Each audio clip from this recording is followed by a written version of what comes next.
What's up, guys? It's your girl, Ryden, and you are tuned into Gray Area. We are the hub of house music culture and discovery. This is our Spotlight series. It is highlighting the artists behind the music, and I am so excited to bring to the show today Paradoks. Paradoks is a producer DJ who has released records on Stillborn Talent, Purified Parquet. He has support from everyone from Pete Tong to Tiesto to Nora En Pure, and so we are super stoked to have him on the show today. Welcome. Hey, welcome. Thank you for having me. Dude, thank you, because I know we are in the middle of a really, really crazy day for you. So Yes. we can I'm talk not sure if we should go into details. We had to have life counseling before we started this interview.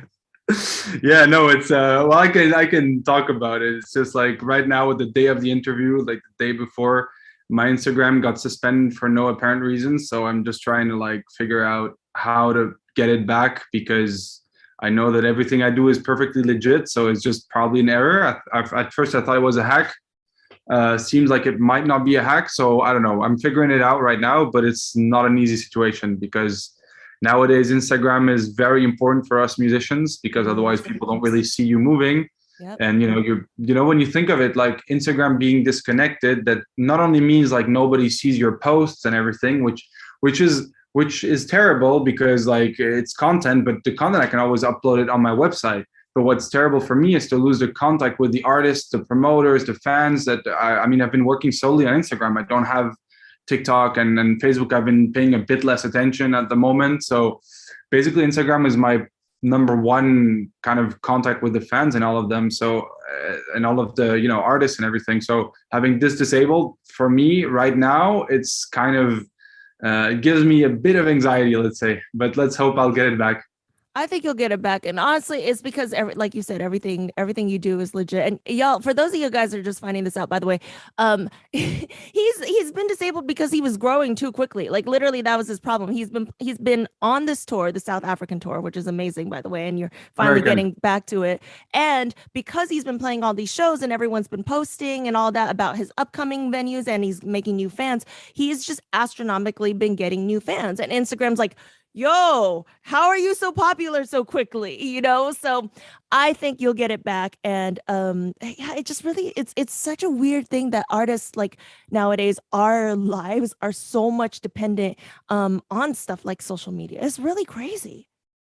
Yeah, well, that's how it is nowadays. How else do promoters know how good you are in live? Like it's one thing to hear your music, but nowadays it's also just about like, okay, is this DJ, is he actually good interacting with the crowd, for example? So they obviously have to check out all of this thing.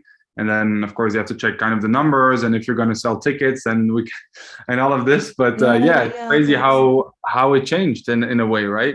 Yeah. Which is positive and negative at the same time. Positive because you can reach people directly yourself, which I think is amazing. Like if I'm going to start doing my own label, which I probably will very soon, I can just contact directly my fans and just like it's a great platform to connect directly.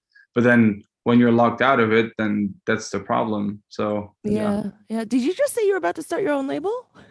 Yeah, let's not go too far into it.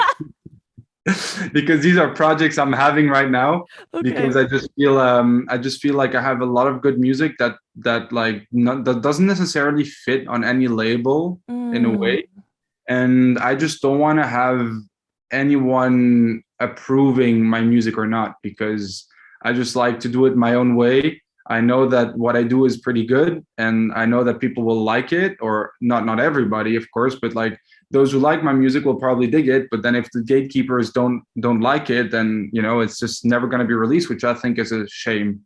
So I'm really excited to try to do this, at least first my label, to self-release my own tracks. That doesn't mean for now I'm not necessarily thinking of expanding it to other people's music. Who knows in the future? But for now it would serve just as like a home base for my own music.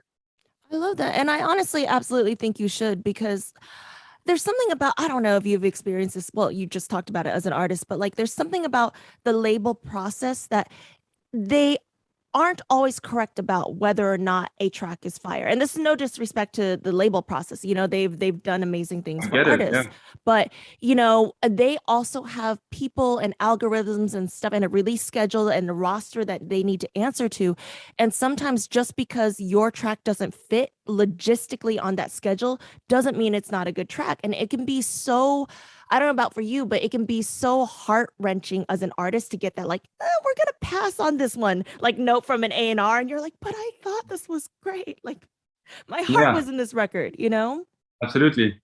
Yeah, but you also get kind of desensitized. I mean, I got used to it Mm, getting no's because I've gotten so many no's already in my career. I've like you probably did as well. Like, yeah. you know, just like, oh, it's a pass, it's a pass, it's a pass. I'm just like, but why? Like, just listen. It's good stuff, you know.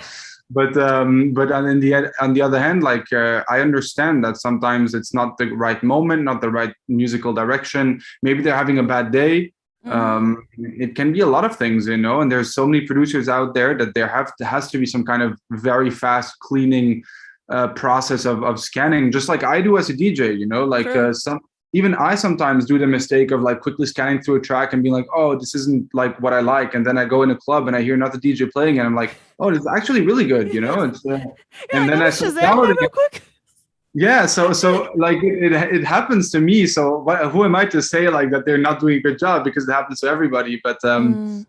No, I totally acknowledge this. How did you first get okay with that like no process? Because I know like that hurts for a while. It still does sometimes, you know, and it hurts your confidence sometimes. Yeah, absolutely. But like, you know, you kind of develop a stronger, like a tougher skin in a way, and you kind of start like at first. I mean, to answer your question, the first no's are complicated, but then you also realize like maybe my music wasn't as good, like the first no's I Facts. got, and it also made me want to work harder. So I would generally have this thing where I get this no or I get this ghosting, which happens even more. So it's just listen and there's no answer, which is Yeah. also normal, which I also understand. If you're a big label and you listen to music, you cannot answer to everybody, right? So then Hmm. you hear the label, listen to it, and then you hope you'll get an answer, and you start like opening your email every 3 hours and hoping that they get back to you. And then at one point you start miserably realizing that it's just not going to cut it. And then these days are generally the days where I feel kind of like really bad. I just like go out and just be angry at life and everything. At least at first, you know. And but then after like a day or two, I would just like reset my mind and be like, okay, let's do something better. Let's Mm. do something more. Let's improve. And you know, it's so in like I see it as a good experience. I mean, of course, if I didn't have to go through the nose, that would be better. But it kind of made me who I am right now, True. and that's also why I think not everybody has it in them to become an artist at a higher level, because you have to really learn on a personal level to grow through this rejection, not take it personally, Mm. and yeah, just improve your sound and then accept it, and then eventually if you really know it's a no, that it's like a mistakenly no, then you do your own thing at one point, you know. Right. But And believe in your records enough to put them out on your own label at some yeah, point. absolutely, like never stop believing in your own music. And Yeah. of course there are days where your confidence is terrible and you're like, oh, I'll never make it. And like I always go through this. Like it's now that it's getting a bit better, like I'm also like now I'm at the point where I know what I'm doing is good, but it took me a couple of years to realize it.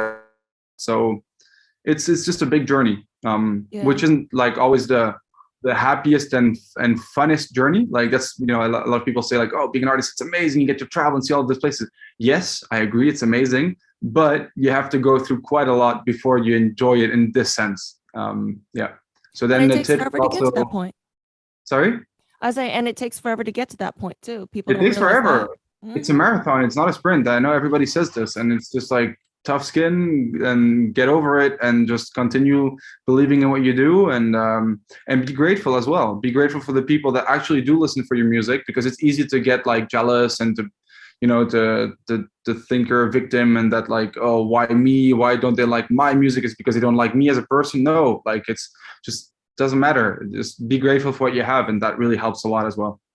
Yeah, and especially the being grateful part because yeah, we all get caught in analysis paralysis or like comparison, right? Like, why is this person like getting these things when I've worked harder, I've been in it longer, I feel like my stuff is just as good. Maybe it's not as good, and it's this whole artist weird mind thing that we get into.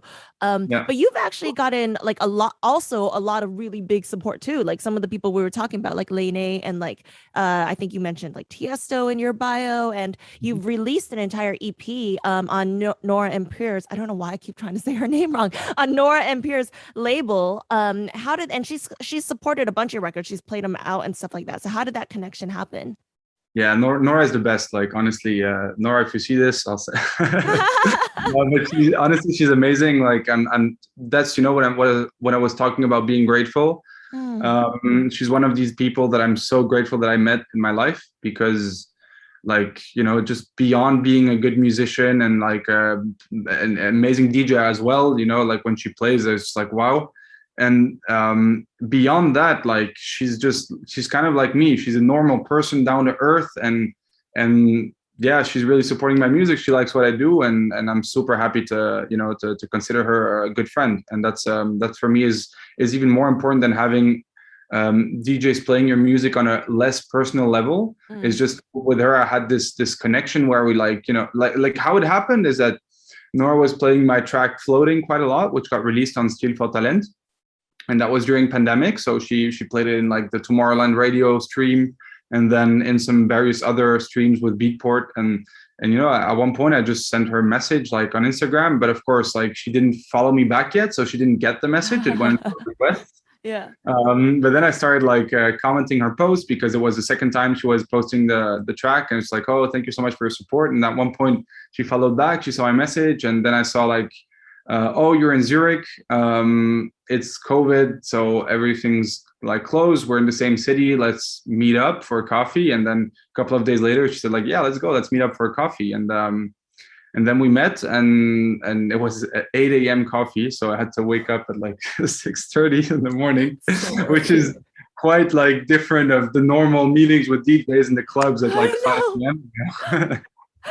But I was like, oh, sure, yeah, let's go. Let's wake up early. Doesn't matter. And no, it ended up being an amazing moment. Like I don't know. I think we spent like 2 hours talking about life, about everything, about this, and this is also what made it that like we like we have a really good connection on this sense, and I'm very grateful to have this. And of course, it's also why I want to work with Nora as much as I do right now, because of this, because I identify with the music that she releases, and I identify with her as a person, as an artist, and in all of these senses. You So guys have any collaborations coming up in the future?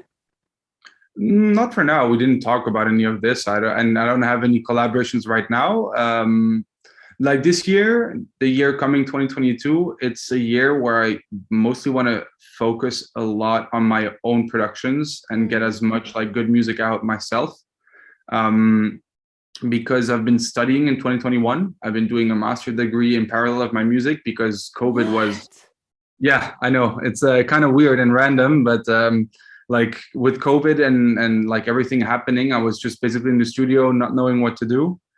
I mean, of course, I would be making music, but like the whole uncertainty that we all faced, we were just like, Of okay, why course. am I doing dance music if nobody's gonna dance? And like dancing at home is nice, but it's and there was no real money coming in, and it was really difficult. So. I decided to study again, and yeah, I did a master degree in innovation and entrepreneurship, which I just graduated from in October. What? So, Congrats. That's well, a thank big you. deal. Yeah, it's okay. It's We but love like an the educated artist. yeah, I mean, it was difficult to do both at the same time because Yeah. I also had quite some like requests for music, and I had to turn down a lot of things because I just didn't find the time, which was kind of bad. But now that I have it, um I'm like, okay, great, like let's go 2022. I just want to make music. I want to focus as much as possible in the studio and make records that people are not going to forget. So no collaborations for now. I'm open anyways for whatever is going to happen. Of I'm not course. closing the doors either, but I just really want to focus on my own sound at the moment, if that makes sense. Yeah. Do you think studying, is it entrepreneurship and innovation? Is that correct? Was that your degree? Do you think studying that has impacted like how you see your role in the music business at all? Or like your role as an Maybe a artist? maybe a bit. Like it definitely gave me a better grasp on like how to be an entrepreneur in general. Like, but did it really directly help me as an artist? I'm not sure, but it definitely gave me a better perspective on like the long term, let's say, strategy, for if I really want to make a decent living out of this. It's a long process, and Mm. just trying to give some kind of structure to it. And before I was maybe a bit more hectic. I was just like, oh, let's make music and hope, and just like try to touch a bit of everything, and trying to make it work in this sense. But now with these studies, which weren't like directed to music at all, but it kind of gave me a more structured mindset, let's say, on how to approach things. And even later, who knows, in the long term, for my label, if I'm making it, or if I want to do like some kind of merch, or different concepts, like it helps to brainstorm different ideas and to just like bring more value as an artist to the scene on the long term. I think so, yes, in this sense. What kind of student are you? Are you like the one that shows up to every class on time and does all the homework and all the studying? Or I'm a procrastinator. So like Yeah. I will wait till the last minute to study for the midterm, study for the finals. Who are you in class? No, I would not consider myself as the guy who goes all the way all the time to the class. But like for the master's degree, we kind of had this minimum presential thing.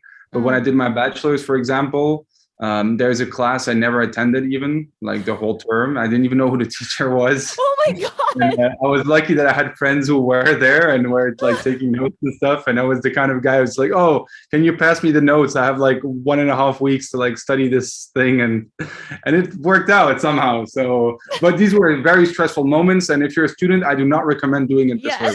Yes. Do as we say, not as we do. Exactly. You not even know who the teacher is. My God. Yeah, that's I'm not super proud of this, but it's kind of funny when you think of it. They were asking like, "Oh, what's the teacher's name?" And it was like, "Oh, what's the teacher's name?" It's like, You're like, what class is this even? what class is this?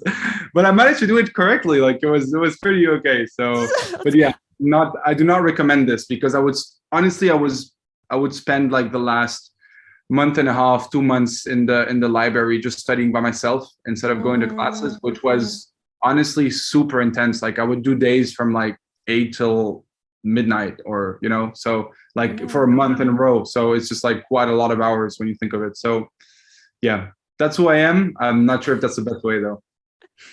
Wait, so what library were you at? Where are you based right now? Because last time I talked to you, you're in the middle of a tour. So where are you normally based out of? So I was born in Belgium, Okay. in Leuven, but then with the family, we moved quite a lot. So we moved when I was 3. We moved to Geneva in Switzerland. Then we went to France, in Strasbourg. Then we went to Zurich. Then I stayed in Zurich for like 11 or 12 years. Then I went to study in Lausanne, which is also in Switzerland. And by the time I got my Swiss passport, because I spent quite some time in Switzerland, so that's why I'm Belgian Swiss. I got both passports. Yeah. Yeah, and after this, I did my exchange year in Buenos Aires, where I am right now on tour, Sheesh. in Argentina. Yeah, and after this, I did a year in London, What? and after London, I did my first tour, which I self-organized in 2018. It was really difficult to organize, but it was really nice. It was 6 months in South America. It was difficult to organize, but it was an amazing experience. And then I came back for a couple of months to Zurich, made more music. Then I went on a second. COVID happened. Then I studied in Barcelona. Now I finished Barcelona. I'm back on tour, and now I don't know where I'm going to live. So right now I'm just like going back to Belgium with the family end of December for Christmas, and then we'll see what's going to happen. Where I'm going to live? Maybe Barcelona, maybe Zurich. I don't know. Wow. Is there a reason your family moved around so much? Yeah, initially for my dad's work. Until Okay. the Zurich chapter, it was for my dad's work, and then the rest was just like myself deciding to like move places and do things.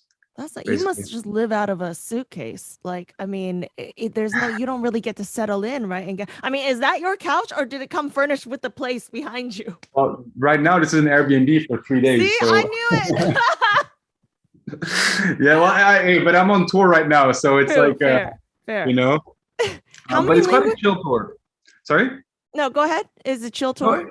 it's a relatively chill tour. Like this time it's just four shows, and then like sometime I also take the time to be here in the city and like see some friends and initially we took flights for like a whole month, like if we were gonna get more shows and everything, but in the end we Yeah. found four, and I kind of found peace in this.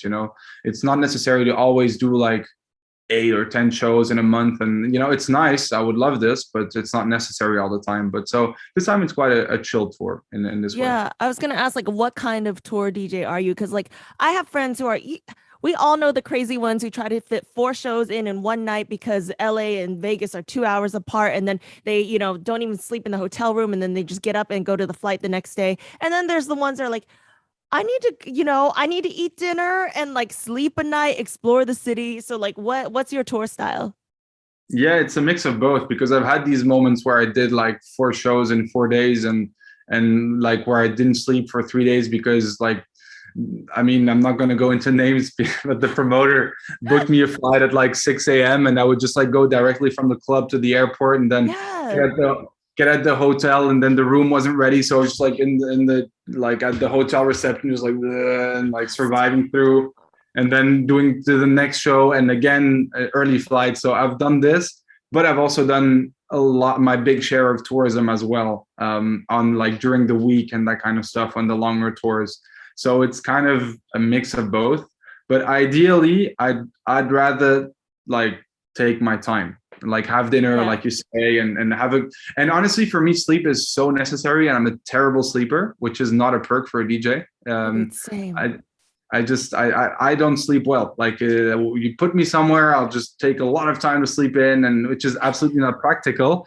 But this is also why it's so necessary for me to also have a good time nights of sleep, just for Yes. my general So mood as well. you're like a healthy like tour DJ then. So no, Absolutely. that dude, that's so important. I love that because yeah, like for me, I don't think it's worth your peace of mind and your health to just run yourself. Like you said, it's a marathon, not a sprint, right? Absolutely. So like I listen, if I get a chance to go work out for the day, I am happy. Like Absolutely. that's so important to me, you know? Yeah.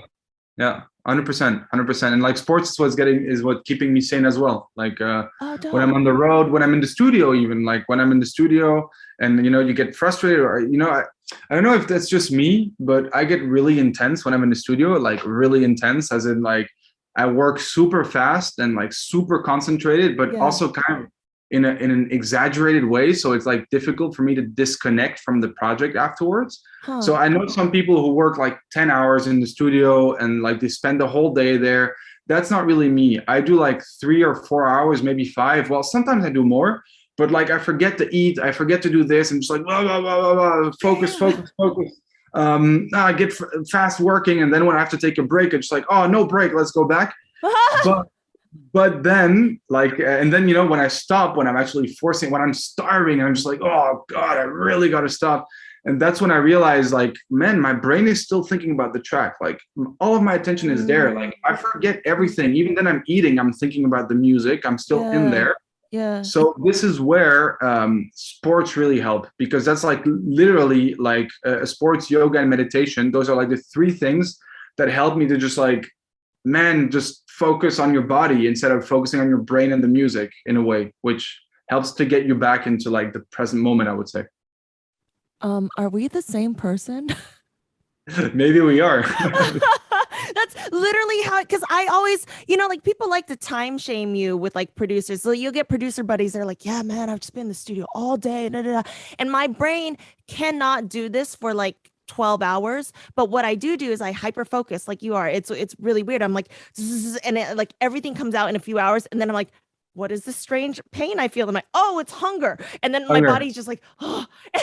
Like I'm just like it all comes out and then I'm done. And then that's it. And so I had to also like learn a lot of things that keep my mind and my body healthy. And one of the biggest things I've been into is meditation for the last like 5 years. I take time out of every morning and evening to meditate, and I go to a meditation center like out here in LA when I can. And it's really, really important. So it's nice to see another artist who kind of works like that, because it's definitely not the norm. I think, especially in dance music, the last thing some artists think about is mental and physical health, you know? Yeah, I agree. But in the end, I also think if like working that way, like we do, I mean, personally, yeah, it depends. Everybody has their own workflow. But for me, this is how I do the best music I can. Like the most conscious music, the most like, you know, trying to get some emotions there. Like it's through this. I cannot do it in a fake way. It would just be, it doesn't make sense. Like,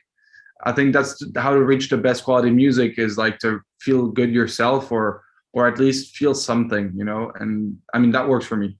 Yeah. And not just be totally losing control and touch with like your brain and your body, and losing touch with who you are, and you know, I don't want to sacrifice my health and my relationships and my things for, I mean, yeah, like I really care about my life, and I really care about my music, and music is everything, but I don't want to like sacrifice my health in the sense for this. Well, but I would argue too, it's because music is everything that you don't want to sacrifice your health for it. You know, Absolutely. like you want to be in it for the long run. Like you said, it's a marathon, not a sprint. So, you know, and now that I know, like that makes so much more sense, because if you look at your visuals, your videos, by the way, are beautiful. They're stunning. Like the aerial photography and the like DJ sets from all these beautiful locations, which now I found out you actually lived in.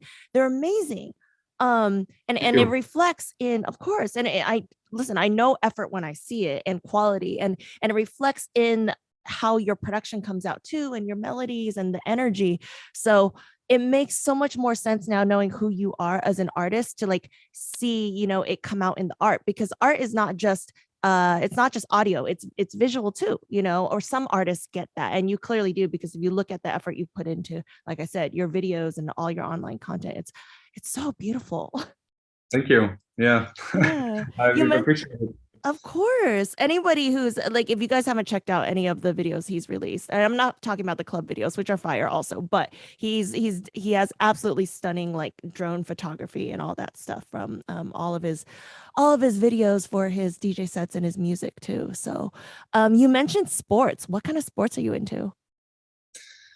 Right now, I like to go running. I like to do power yoga or yoga. I'm not good. I'm not going to do a demonstration because do it. What's your favorite yoga pose?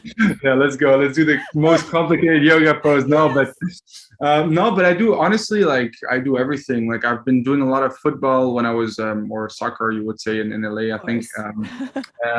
A lot of this tennis. I even did karate. I you know, a bit of everything, but like I also went to the gym for quite a while, and I just like regularly do this. And yeah, but I'd say mostly nowadays, mostly yoga, running, and calisthenics. That's what helps me most at the moment. Are you like a 5K type person, or are you like a half marathon type person? No, I'm 5K. 5K.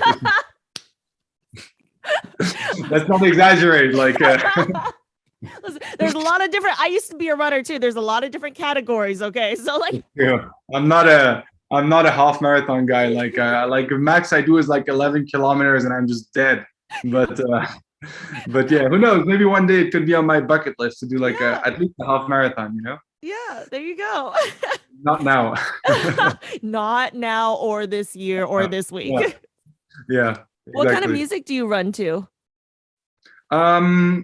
Sometimes no music. If I get the privilege to run in the forest or this, I like to just like listen to the birds and the nature and my own breath, and kind of focus in my own rhythm.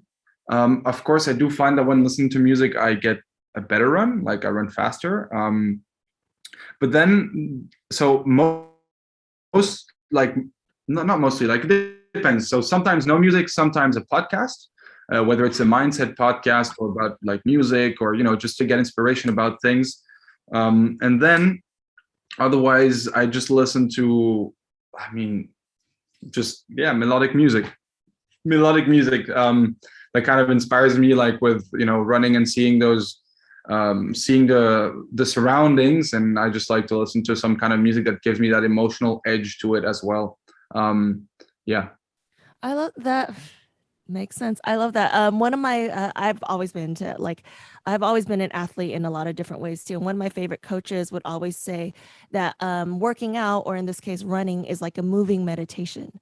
And Hmm. what you just described, like I could see the forests and all that, like going by. And I'm the same. Like, yeah, if you're in such a beautiful setting, like why listen to anything besides that, you know? Yeah, So. like it depends, of course. There's days where you just like don't want to hear the birds, which is so rare, but it's just like you're in a bad mood and you're like, I'm joking though. But, no, but there are days where you need that extra edge. But like generally, yeah, I just found it's easier. You just get more connected to your surroundings. Like it's just two different styles of running, right? Yeah. So it's just nice as well. Of course, you run. It just depends if you want to go for performance or just like to oxygenate the brain. Uh, For performance, I just would put music on, but like just to like get some fresh air. Yeah, no music at all. Just it's just better this way for me at least.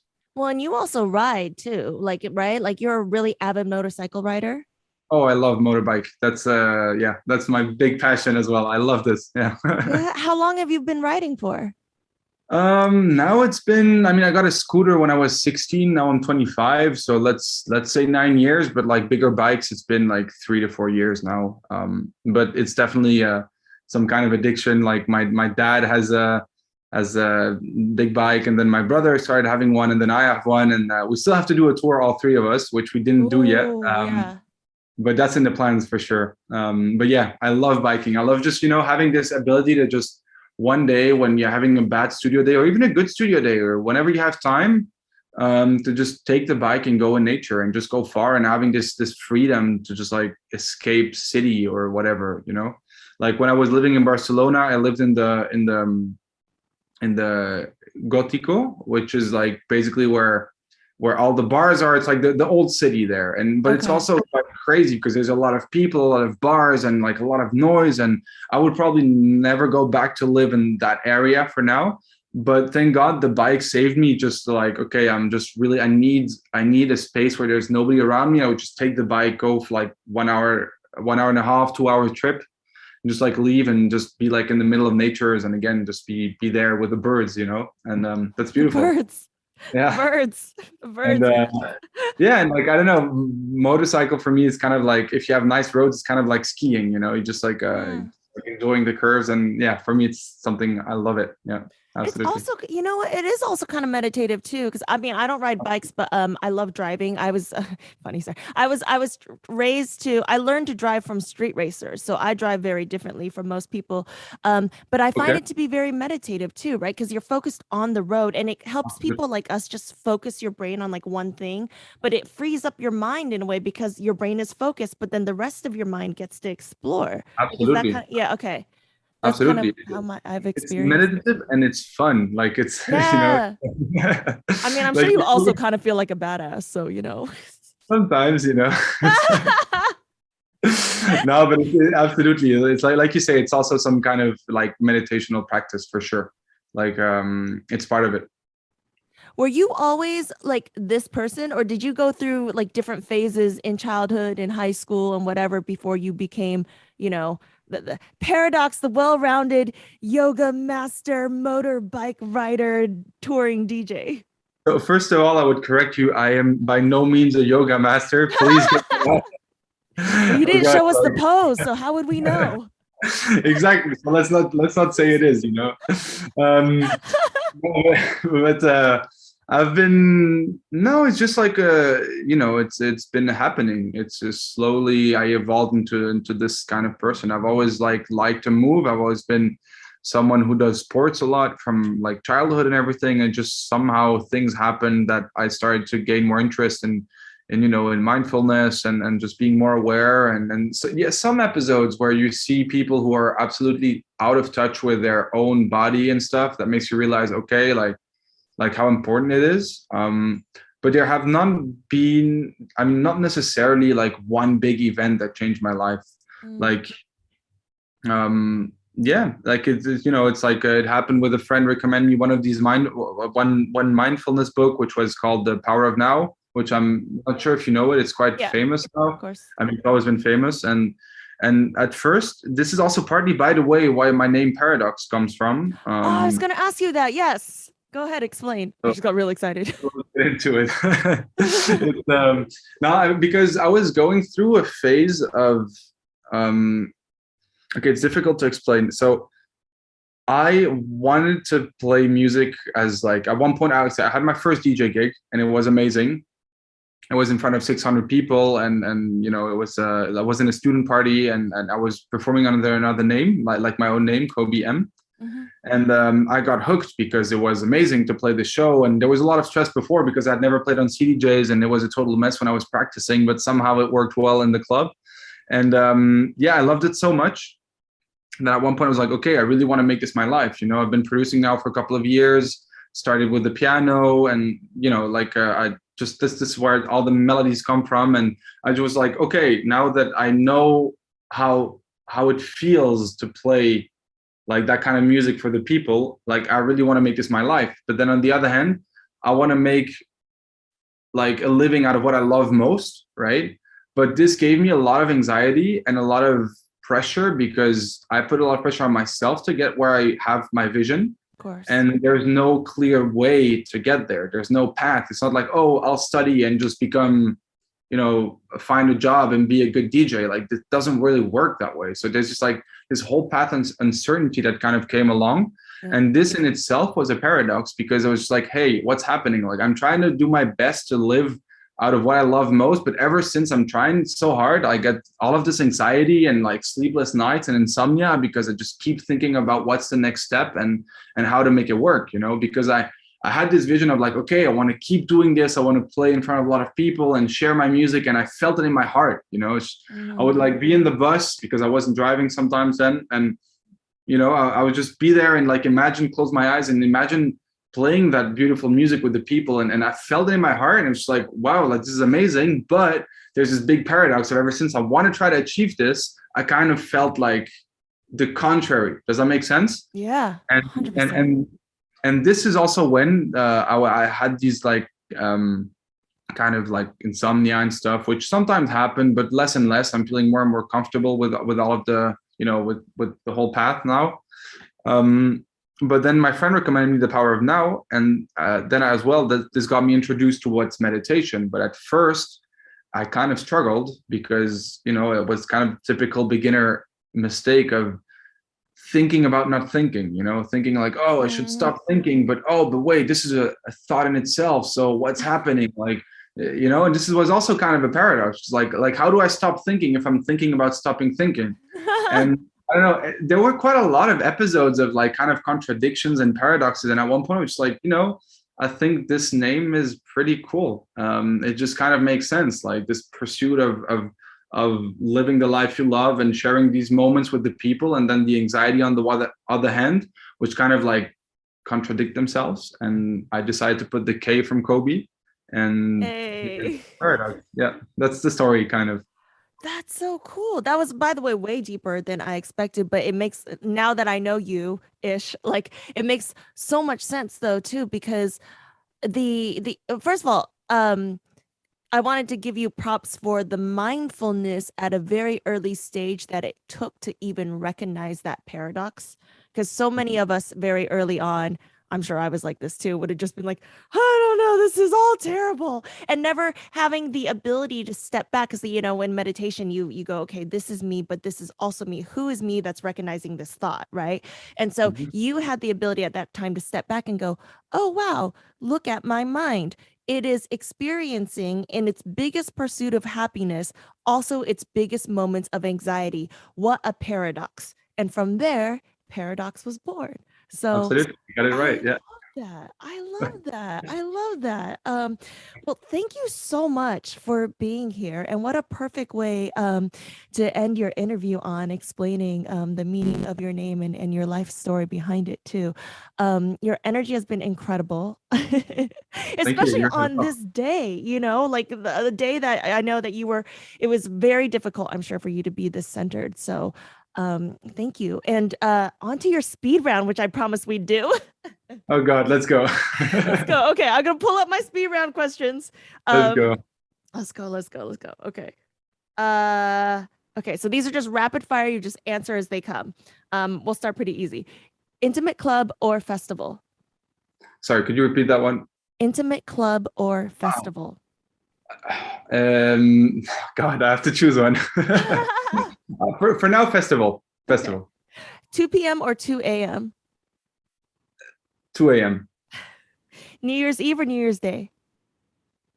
New Year's Eve. Oh, okay. First job? First job. Wait, sorry, I'm not really into the flow right here, but like first job. What was my first job? Yeah, first job you ever had. These are just Working random questions. Supermarket. Oh, really? Were you the cashier person? Yeah, I did a lot of like small jobs to like sustain the music at the side, but now I'm not doing this anymore. But like, yeah, I've been through all of these jobs. Yeah. What was your last job you had before not doing it anymore? I've done so much stuff. I did door-to-door sales. I worked as a delivery driver. I did all of this stuff. Like it's just to find like the time to make music, because if I would have a real job with my master's degree and everything, like, yeah, it would be a nice job, but where would be the time for music? So it's one of the sacrifices. But yeah, all of this for the fast shooting questions. It's okay. Deep people can't ever just answer the question. Well, and I was gonna be like, wow, what a paradox also that he got the master's degree, the undergraduate degree, only to realize he has to do the small jobs in order to sustain the one thing he wants to do. Exactly. There we go. It's true. Now I'm just looking for the paradox and everything. Okay, favorite song that is not dance music? Oh God, fuck. Wow. I don't have a favorite song that's not dance music. There's so many good music. I can never answer this question. Sorry. Really? Okay. Yeah. Do you remember the name of the first song you ever made? Oh, something with chill. Goosebumps, I think it was called. Goosebumps. Chill Goosebumps. Goosebumps. We're gonna have to pull up this session and make you play it sometime. No way. No, actually, it was decent. Okay. I'm sure it was pretty good, because when you go back and listen, it's usually like you can find elements. You're like, this whole thing was kind of crap, but then there's little moments that I'm like, that was still me. I still do that, Yeah, exactly. Yeah. Okay. What's one word that you say too much? A bad word in English. Okay. Fuck. You've only said it twice this interview, and once was for this, so that's okay. Oh, okay. What's one word that you should use more often? Thank you. Oh, I love that. Most used emoji? The one with I don't know how to describe it. Let me get that quickly. Because I've heard like people tell me sometimes I'm kind of dry on social media. Oh. So, but I'm not dry in real life. So I'm trying to like, wait. Ladies and gentlemen, he's only dry on social media. Can you see that one? I don't know if you can see. No, the quality is shit, right? It's like I don't know which one it is. Like whatever. Yeah, I don't know. Is it a face? It looks like a face. It's a smiley face with like the open eyes like this, like the cute one, whatever. I think you should just do okay. Just do the face, and then we'll know which one it is. Wait, no, I can't do that. But what I can do is send it to you on Zoom. There you go, you got it. Just makes the answer. It's like the little blushy smile. Yeah. Yeah, exactly. And when I'm talking to people, it kind of reflects my mindset a bit more, I guess. So that's the most used. You know, I used to use that all the time because I thought that was the normal smiley one. And then I realized there's a normal smiley one. And so I was like, do people just think I'm embarrassed or blushing the whole time? No, I think it's nice. I mean, the normal one is kind of dry, you know? It's kind of like fake smile. It's like, I know how to, whatever. That's why I use that one, because I'm like, oh, it's like more heartfelt. It's like, yeah, exactly. Thank you. Okay, do you have any hidden talents?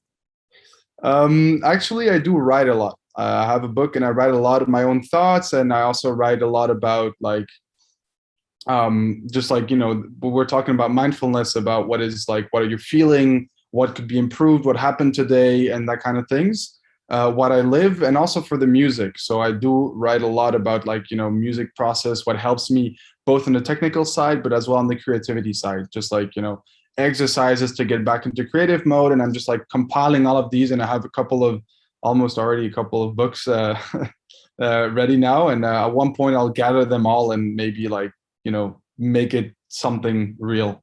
So but you're an author as well? Like, I mean, maybe we'll see. I can't. We'll see coming out there, but see, now you're just overachieving. I should never have asked this. The master's degree, the yoga, I can't. Awesome. So you're an author also. That's a great hidden talent. Do you have any New Year's resolutions? No. Continue being a good person, continue working for my thing. No resolutions. I think I'm doing good right now. Wow. Wow. Okay. I feel it. Okay. And last but not least, what would you tell your 5-year-old self? To worry less, to let go more, and to trust life, basically. Yeah.